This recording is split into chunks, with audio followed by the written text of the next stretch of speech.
n'ai pas besoin d'être en contact avec Kaikwamba. Je n'ai pas besoin de causer avec elle. J'ai seulement besoin de voir les œuvres. Je viens moi-même de regarder. Mais Isa Bongo.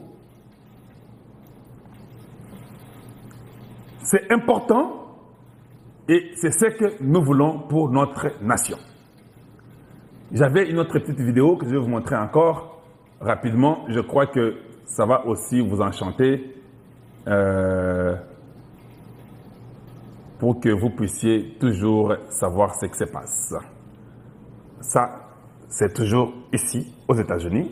On va suivre. Son héros katana, mais pour Natia son soir, parce que si je mets, ça va sortir doublement et c'est pas du tout bon. Voyons un peu voir rapidement ce que ça va donner. C'est une courte cérémonie pleine de signification organisée ce jeudi à la mission permanente de la République démocratique du Congo auprès des Nations Unies à New York. En réponse à la demande de la ministre d'État, ministre des Affaires étrangères, adressée à son collègue de la Justice, en vue de doter les missions diplomatiques des sceaux uniformisés, certifiés et sécurisés, le ministre de la Justice et garde des Sceaux, Guillaume Manguefa, a remis à sa collègue, chef de la diplomatie, ces nouveaux sceaux, qui les a transmis à son tour au chef de la mission permanente à New York, Zenom au Congo, puis au chargé d'affaires de la RDC à Washington. Les sceaux officiels ont pour rôle d'authentifier les actes et documents de nos institutions, de nos services publics et de nos missions diplomatiques, pour assurer leur uniformité, leur sécurité et prévenir toute falsification. Ma collègue, Madame la ministre des Affaires étrangères, m'a demandé de doter nos ambassades et missions diplomatiques de sceaux certifiés et sécurisés par notre ministère. C'est ainsi que, Madame la ministre d'État, nous garantissons la crédibilité et l'authenticité de nos actes officiels à l'international et que nous renforçons la confiance envers notre pays. En sécurisant nos sceaux et en protégeant l'authenticité de nos actes, nous affirmons la crédibilité de la République démocratique du Congo sur la scène internationale. Le garde des Sceaux officiel a par la même occasion retiré les anciens cachets. Le renouvellement de ces attributs du pouvoir s'ajoute à plusieurs actions entreprises par la chef de la diplomatie sur instruction du chef de l'État, Félix-Antoine Tshisekedi Tshilombo, pour redorer l'image des marques de missions diplomatiques et consulaires de la République démocratique du Congo.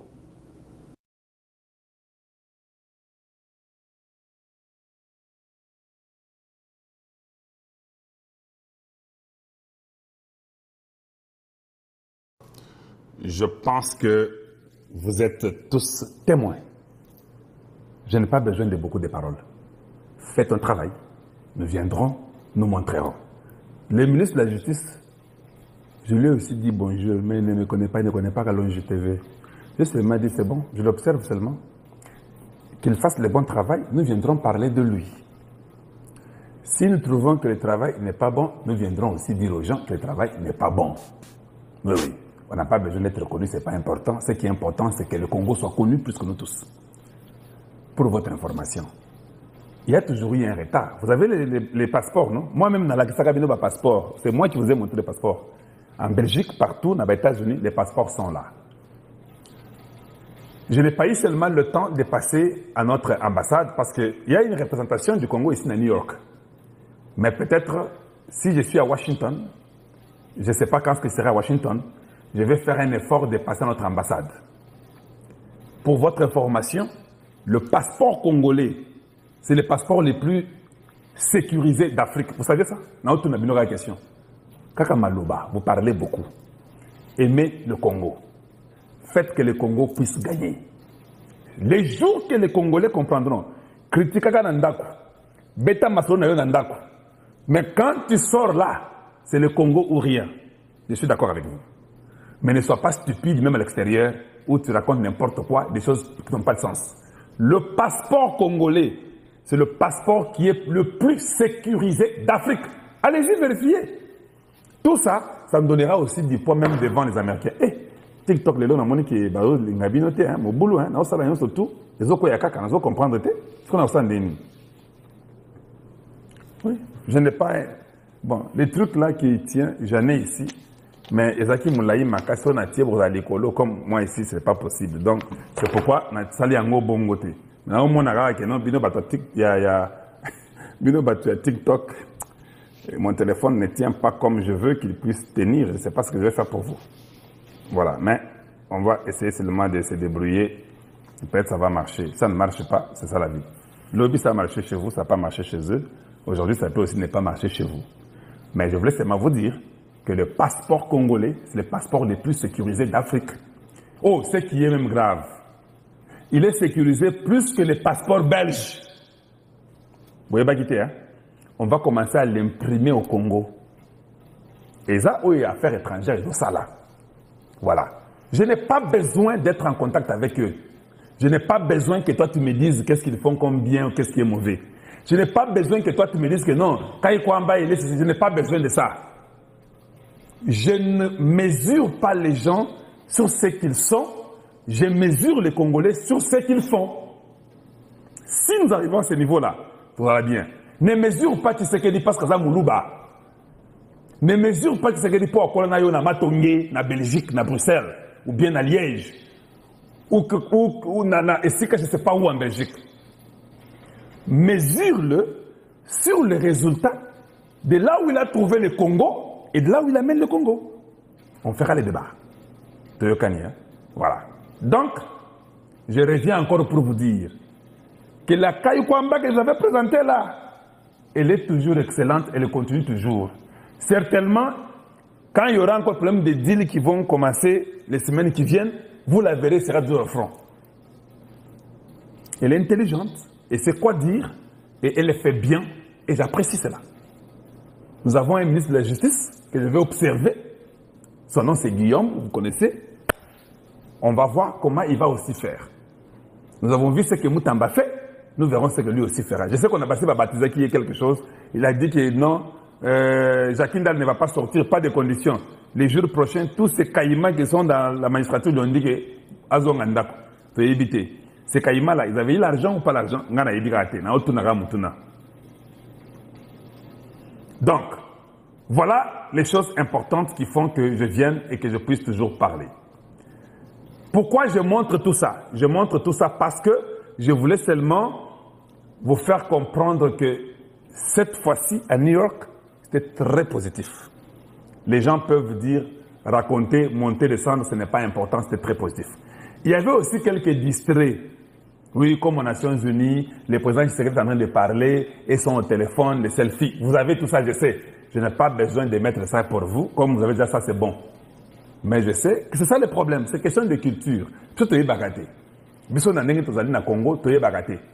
Même quand je suis là, je vois quand nous causons avec les gens. Dans mon cas, les gens viennent dire bonjour, non? Comme je vous ai dit hier, il interrompt, il coupe, il prend les devants, il veut que toi tu l'écoutes lui.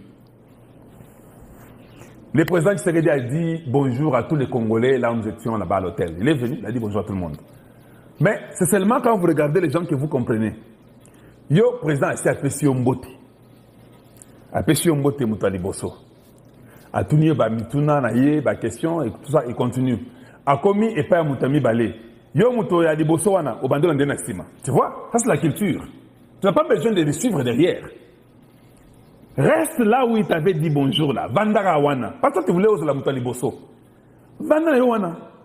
Laissez-le qu'il continue à saluer d'autres personnes qui évoluent. Maintenant, s'il salue la première personne, il salue la deuxième, la première le suit, la deuxième suit. Il y a mis ça, vous comprenez ce qui arrive? Ça, c'est une culture que tout le monde devait avoir dans la tête.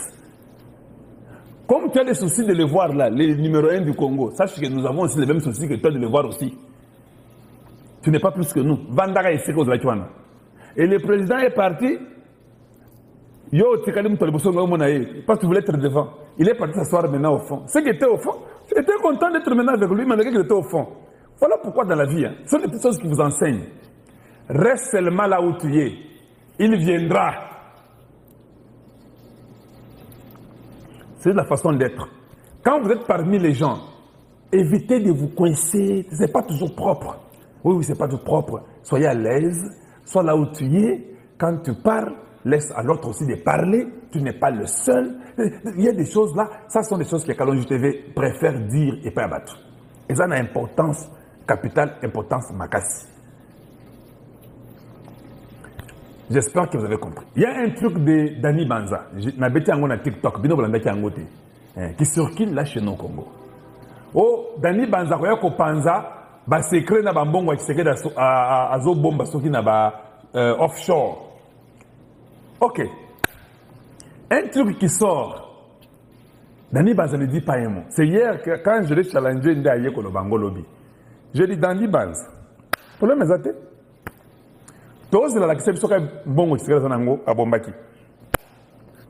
si tu ne demandes pas ça, donc tu es complice. Demande ça. Nayoki démenti naïe. Na sepeli karaté. Il faut zonga les sous-sous. Pour démentir naïe zoloba, moi je suis avec Tshisekedi. Ce sont son entourage consort. Oui, tu auras ma chanson en ébélé. Tu étais aussi l'entourage de Tshisekedi, non? Dani Banza. Tu étais aussi l'entourage du président. Donc vous là, quand vous êtes l'entourage du président, ça va bien. Tant que tu es le Bimakambo, oh non, ce petit-là, c'est un fou, c'est un connard, tout ça et comme ça. Il y a un connard. C'est la vérité, il y a un connard. Maintenant, quand on t'enlève, oh, c'est l'entourage de Tshisekedi qui est mauvais. What is un narratif nangai? Yo ko le bango te. Narratif on est yangai. Pour nga na entourage de Tshisekedi te. Nga le bango. Yo ce que l'entourage de Tshisekedi, quand on vous chasse, vous ne pouvez pas parler de l'entourage de Tshisekedi parce que vous avez wana. Voilà pourquoi on a ces pélités na oyo sali comme des mentis. Zonga yebisa biso na mutuna na biso ezaboye. Oyo ko la biso mbongo Tshisekedi bombi na ba poto. Oyo lobike na ko la mbongo Tshisekedi bombi na ba poto. C'est ce que nous voulons savoir. Dis-nous que c'est faux ou c'est vrai. Et puis, attention que le lobby c'est vrai ou c'est faux. Nous voulons aussi savoir ton argent que tu as eu là. Parce que tu as eu un bongo te. Ton argent tu l'as eu comment? Qu'est-ce que tu as fait comme travail de la République pour que tu aies tout cet argent que tu as là? Nous voulons aussi savoir ça, non? Mais nous sommes Congolais, hein? Voilà les choses qui m'énervent. Voilà les choses qui m'énervent. Vous ne produisez rien comme travail. Résultat du travail, c'est nul. Vous voulez toujours vous pointer devant les gens. Mais en réalité, vous êtes des médiocres. On n'a pas besoin de vous connaître, de vous voir dans les vidéos inutiles, tout ça, en train de travailler les autorités américaines et consorts, ou je ne sais pas d'où, d'abord Monaco. On n'en a pas besoin. On a besoin que vous puissiez nous produire les résultats d'un travail. Et c'est le plus important, non? S'il vous plaît, pouvez-vous quand même tapoter vos emails pour quand des bandits déjà comme Matangaï.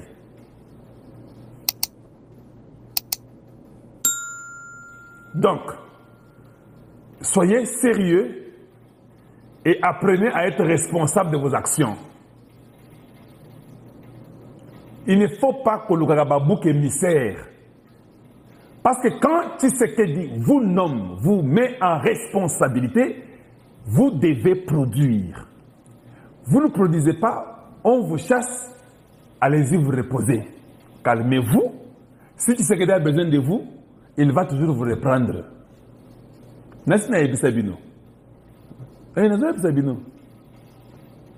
Tshisekedi ndenge vous omona aza ya moko sakanate. Vous le prenez comme si on ne connaît rien et comme ça. Beaucoup ça. Il sait. Lucas stratégie nini? Oyo basu mais na information to suit. Réunion leki na Uganda. Balingi baluka moyen ko recruter les sous. Mama botinda bana biloti. Bazo boma. Il est pèse viva. Ko recruter ce qu'on wapi. Va décider de recruter na Uganda. Va décider de recruter na Rwanda. Va décider de recruter na Kenya. Va décider de recruter na Soudan du Sud. Va décider de recruter na Ukraine, ce qui est Mboka. Alors, bazwa badaba na wana nyoso kwa mercenaires. Ba ya sous pour préparer bango parce que na niveau est moto ezo pela bazambe ezo sika tongo mikoko. Ba bombardement za na reporter. Position nyoso tu ya M23. Il faut qu'on détruise Rango. Voilà, armée au biso to bandai ko se. Auto bandai ko tuna. Est-ce que armée na biso e ko ki ko bunda lokola Israël asala kate que au moni place bambuna bazako ko beta bango. Lelo yango yo général azo dirige force aérienne oyo dirige bacommandement ya bavio nyonso aboyi kutu koyoka donc mpo na ye abimisi nyonso mais il epesa lipa abombi nano eloko moko bazobenga yango drone H5 drone wana H5 balobi soki tokebi te lelo nde yango ezobima mpona baopération wana nayebisi yo bagénéral otu ya bimilato oyo bazwa bagrade na mixage brassage oyo bakota na Congo na loyenge bazwa comprendre susu te Kagame azobenga bango mais bino ndenge nini kuna babi toza susu na commandement te moto azosala baopération oyo toyebi mpe ye te oye tocontacte ye eza te ale Kagame asimi bino mpe viva Kagame alobi ke lelo nakokende lisusu New York te nandimi navana na mboka nanga pourquoi Kagame akimi New York ayebi yango ke soki akei na États-Unis akosonga te parce que c'est un criminel oyo Trump azozela ye maboko akofungwama mpona kozwa ye na maboko mbala moko mais okola akimi asali bien po toyebi ke efalaka akende na discours ya Nations Unies mais Kagame akimi discours wana aboyi kokende asali bien président Tshisekedi après Nations Unies akokende na New York okutana na Donald Trump mpona basigne bakor oyo ya paix na minere biso abuo donc guerre na Congo esili président alobi yango ke pas question ya repos ndenge naza kuna nazolandela aire nyonso to information nyonso tu bombardele ngai place nyonso oyo tomoni armée rwandais ezali meme badro baavion oyo pardon bachar de combat bablende oyo ya biso bazwaka kuna ndenge tozwa baboye nyonso lelo eza détruit bapasi nyonso ya bango badétruire yango alors c'est ça oyo tolingaki lobi sikoyo na butu bawazalendo na FARDC force terrestre bakoti sikoyo na opération ya se bazosala ratissage donc bazwi yo na nzela toza te tolobi ke kuna bokanga mutu te towana besoin baprisonnier te po towana biloko kopia bango te okuti ye boma ti toswa mboka na biso ezonga moko Kongo etikala uni oyo balobaka ke Kongo ezotikala uni indivisible on azali nango lelo on a le comme information mais on a mis la piste 143 81 40 45 45 9 to seni na ba congolais nyonso tout to soutenir chef de l'état to soutenir gouvernement oyo basala musala esengeli mpe lobi mboka na biso ekozonga na kimia merci. Il ne peut se vivre. Tolobi les FARDC ont poursuivi ce dimanche 21 septembre 2025 les bombardements aériens contre les bastions des rebelles M23 et AFC dans le territoire de Massissi et de Walikale dans la province du Nord Kivu. Selon les sources locales, les frappes ont visé plusieurs localités, notamment Mukwenga, Nienge, Bibwe, Niaouchamba, Nienge, Embe et situé dans la chefferie de Bachali. Betamaboko Makasi. Tolobi lelo général wana na yebiye mais topesa kombo l'été. Ba général bidon ba bandi ko benga e mais nini bazo swa été. Azape na ndoi litazana na mwa kodi ngetingai. Na kata koni wana numéro ya mutumo Fatima. Deya ibisake. Petanio. Siko memi chef d'état-major général azo benga so swa e. Banda ko benga iki. Yo peto na conteste. Ero ko benga botika sa. Kuna na nini yake la na pa côté Baké mission na est ya tiki Kongo kela na confesse loté longwa ya wana bazalendo babaye bango nyonso basonga na kati de kwa chiwewe côté Kongo tekenge général wana oya bombardé wana solo six mission au commissaire chef d'état-major général salam musala papa auti wa kila na badela lobaté yem taibisa kibatu tant ba soda baké na kitona pour basoda kabila baboma bango yem taibisa basoda baloso ke dengi salani emataka baloso ke dengi salani emati basoda ya kabila ba éliminer basoda ya Mobutu bameni bankuna baboma bango moko kana ngana timbeli atala rabo ekuna na kati ya zamba ba Congo so moni ba Congo c'est-à-dire sinya libé so moni ba Congo sinya libé ça fois na za chef d'équipe kuna musoda Mobutu atali oh ba Congo belebo na pousa na nata apusa na kati ya zamba tala ba dekola yeba ufi lokola basoso aye kopesa to parade na barwande na ka aopesa bango ya mayele bokomprendre abitala bandeko na ngai soki balo ekende esala nini emataka comprendre donc basoda bien bakomprenaki déjà na barwande bana banda aloba boko barwande bakomprendre abibana mai soda mozalaka nzoto kolongo soda azalaka ku alors balance ekende esalaka nini bazongise mataka ekeli te mayeli bazwaki na bakimbi baki bazoba batikalaki na baboma ba yende tikwana yenda zobeki na kombole na koloba te kombole lumbelumbe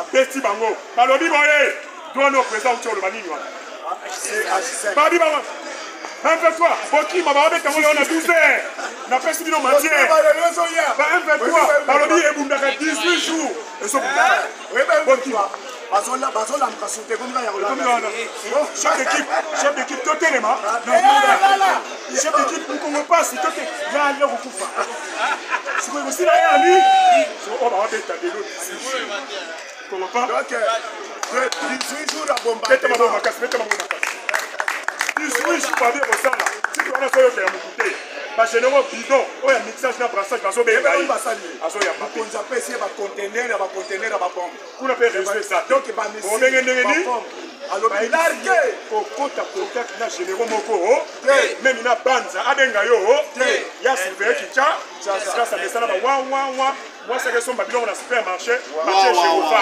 bango bafree bambuteyage po ufo totelemisi boye chef ya la police atelemisi gérofa moko batala na kati petit mois 11 ans yo nani onga mwana shenegaki okia abona ki classe otelemisi bato nyonso apo nyonso ke classe bato dubulaka na kuna bakangi yango papa no nani o papa na nga siko papa nazokoka bitumba te kuna ana yo ozokende classe otia mbuteyage baokende salawa bandeko no mpe baoke classe bagénéral ya congo eza lokola bana mwana ya classe otimi mwana koleta babengi bana nyonso tu mwana no abimi l'échec oyebi soni esalaka papa donc l'échec mwana azwi te siko bagénéral oyo ya biso oyo bamona make no tozokoka guerre te mais bavandi kaka bazolobake baka bagénéral un général bazokaka le plus stratégique désormais général na kishasa aza te fo général asa moko oyo abombarde ku kuna babiloko ezalaki bobombarde kaka replie pilote bapesi ye babombe misatu beta kaka moko mpe moko yango kobeta kote barwande baza te beta kote azamba kuna tomoni tobeti luvu komando solo ye wana azofutwa ye bango lelo na 12 heures bainvete bokima apres nazoyesa population nyonso baza kote ya ba23 kite place wana parce que balobaki na bino déjà bolongwa kozala pembeni na rwande te kozala pembeni na M23 te po ntango bombe ezoya ntango lobi namoni image moko nini basuka 25 eleki kaka abeti te donc aleki kaka bayoki kaka so ya ok bibundele ezalaki nango me bando osala yango na nko bagénéraux bibundele eza bango baza barebele biso toza mboka mobimba bakoleka biso na bibundele biso généraux baza banda na banda libu munene kaka basi alati babaki na maboko baor azomela masagénéral aza na vila na macampagne général aza na vila na tozobuka yango soko tonga na nzela tobuki yango nde tobuki ya général wana ngakweya officier ezalaki na kankoko tobuki yango place baofficier nyonso bamonaki kovanda na kankoko général atambolaka na mutuka lixite général atambolaka na jipe ya la police ya armée ndenge tomoni na ntango mobutu bapikete moko ya mwa mikuse yango wana bagénéral solo nzoto général na parfait général na parfait babomisi biso mboka oyo boza bagénéraux ebele plus de 520 généraux munaka na bakangango moto alo bateke na bagénéraux awo oza bacapitaine babiloko wana nyonso général aza te après opération ezosama kuna tolingisi tokakoka bagénéral te otika biso bacapitaine babengi ye koyamba mutu te général enenga aloba kombone général lumbelumbe koyamba mutu te beta bango oyoki te Laurence Kanyuka porte-parole à M23 afundi aleli Oh, les FARDC sont tentés de nous bombarder. Donc, les gars, bon, vrai ou faux? Vrai. Donc, toujours gagné. Tant que bana mabele na biso, ouais ba funda biso, et ça te ko bana mabele na biso. Nanga Siliki Akimi, bazola la susute. Balobi, si wana ye azama tata makasi même okimi na Rwanda okoma tiku, bango bazaba mbunza mabe, ba génération mona ba mbunza mabe. Na ba bauma, na ba mamadou, azama motema mabe tiku wana. C'est à 5 wana. Ouais, robeta lelo. Abi mataka 17 000 km na likolo. Yo donc lelo côté. Azana likolo kuna yo so mona yete, même bato na biso likie. Yazo so yo tina se. Papa, toso mi bibundeli. H5. Toso mi bibundeli. Bato wana, ezaka ba 10. Alors, et lobby que yé même à Kendra na 17 000 km. Bobo sur l'air azo ya azo sumba. MP3 qui m'a libéré là, on a signé le côté. On a la sous la communauté. On a 12 heures. Pour le bois, ma pembe, ma belle pour Baduka. Ma belle pour Baduka. On compte ensemble ma belle est du coup. On y a mis la tombe. On y a mis la tombe là, tout ça, on a eu un bombardement, c'est pas dit. On va voir le pire, on va le faire. Pendant qu'on va dans l'objet à Poutou, si tu as été en Ibaton, il y a ta carte. Tolobi Boye, opposant Moïse Katumbi, exhorte les jeunes de son parti ensemble pour la République pour se préparer aux élections de 2026. D'autres bas? D'autres bas? D'autres bas? On a classé. Qui est Moïse Katumbi? Non, le bien dans le bâtiment. On a le bâtiment qui est étranger, nous sommes au Sarana Mboko. On a un dossier. Vrai ou faux? Qui est Moïse Katumbi? Papa Naye. Mais ce Soriano a signé l'Angola. Asa juif, grec, hébreu. Vrai ou faux? Il y a un bâti. Vrai ou faux? Asa Mouyou? Bayouda, Batmabe, Babunda Papa. Batmaboma Ye. Na sali ma recherche. La tika Jésus na lingua na tino. Baboma Ye Muta. Na sali ma recherche. Na eko mona ke. Lingua na batia kikaka. Filme. Mais na sali ma recherche, les gens sont mauvais. Batika Ye Muta. Baboma ta mona 33 ans boye. Na pe mutakala na miso ba mama so to sibawa Hérode on va dire ko nyo ko la yona na Ponce Pilate ba ancêtre ya Moïse Katumbi c'est l'homme dans le bien c'est la tête comme na lobi boy Moïse Katumbi papa grec on a envoyé à sa produit à poisson ça qui pêchait à son ba mbisi na lac Tanganyika à son te kaso swambo a foutu pe l'état té à son salango au fait à Zimbo abali maman congolaise wana baboti bana misato Raphaël Katebe Katoto Abraham na mwana bango yasu mama wana congolaise akufa ata saini basaki na boyi na bango bon auto benga bon mama Shinata Apula Zambien n'est-ce pas? Est-ce que Bolandanga maman congolaise quand akufi kwa baboti ba Raphaël Katebe Katoto aza 50 juifs 50 corps mais si ko autant maman na bango akufi congolaise wana parce qu'il y a une bonne nabango, Madame Shinata Apula Zambienne. Ne papa on a juif. A komi kota la maman na le kaboatali. Ale kaboatali. Asoli basani atali. Asoli bilambatali. Après c'est meilleur raté. Akebo ta Moïse Katou. Est-ce que ça congolais? Papa étranger mametra. Papa grec, hébreu. Papa montant à Koufi, parce que vous avez Antan les Israël. Alors maman Zambienne, il n'a pas le sang congolais. Parce que au dans le Congo, parce que les 4 espaces linguistiques, Bangala, Balou, Baba Congo, Nabaswa, Bangone Bako Tondo, qui est tout d'accord. Est-ce que ça va tout congolais? Ils n'ont pas de terre. Bangala, Bana Mabélé, Nabango, parce que représenter Quater Mobile. Et ça va Bangate, parce que Bambunza, Bangwaka, Bamongo, Nabatusu. Donc, si tu connais un Kassai, les Africains vont Kassai, Kassai va former l'ICO.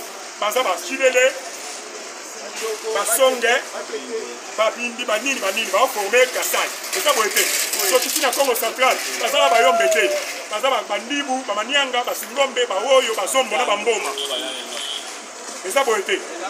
Donc, si tu connais la bande, parce que Bambala, Bandi, Bamungani, pas Bawera. N'est-ce pas?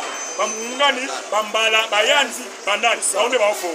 Mais nous devons avoir certains Yamoulin, ils n'ont pas de terre. Est-ce que Mungala m'a encore que Belgique a le Mungala belge? Est-ce que Bangala na Belgique va na Mabélé? Est-ce que va Congo na Belgique par na mabele? Est-ce que va Swahili na Belgique par na mabele? Est-ce que va Luba na Belgique par na mabele? Ba Belge eza ba Flamand na ba wa. Ba Wallon ba Flamand ne ba opilondwa. Ba Wallon de Belgique eza ya bi. Ba Wallon ba Fla. Est-ce que mon bibi moi ko ke kuna na muti kubel? Alors un peu Nyamulenge Congolais santé. Il n'y a pas de petits Congolais. Vous êtes des étrangers, vous avez fui la guerre. Vous n'avez pas de terre. Youda Congolais fait Assad. Ce qu'on a eu dans Olivier Kamita. Qui est Olivier Kamita? Olivier Kamita, papa ça qui est Congolais. Maman pas ça il est Congolais. Qu'est-ce qui se passe? Non, on va bien la mon bout a dit papa wana na mission. Papa on a papa. Cléopas Kamisa. Kamisa. Massam. Cléopas Kamita Massa. Le père. Moutoumui. Antoinette Kamita Moutoumui. Papa mon bout a dit la mission. Tant wakei. Allez, Belge Moka Elima. Belge Moka Elima, maman, faux. Ce que tu as boté à votre monde, na culture na biso ba bantu, soki mwana boté mi na ndaku na yo, sa mwana na. Alors Olivier Kamita tu kanga muno. Oza mwana na bi, papa na za Belge. Bino na ba Moïse Katumbi. Yango moni Olivier Kamita Tazanani, ancien président de l'Assemblée nationale, ancien ministre à plan, mais le loi commis Moumemisa qui a Moïse Katumbi. Même il faut caméra de l'Ongolais. Est-ce que comme il a Moïse Katumbi ça?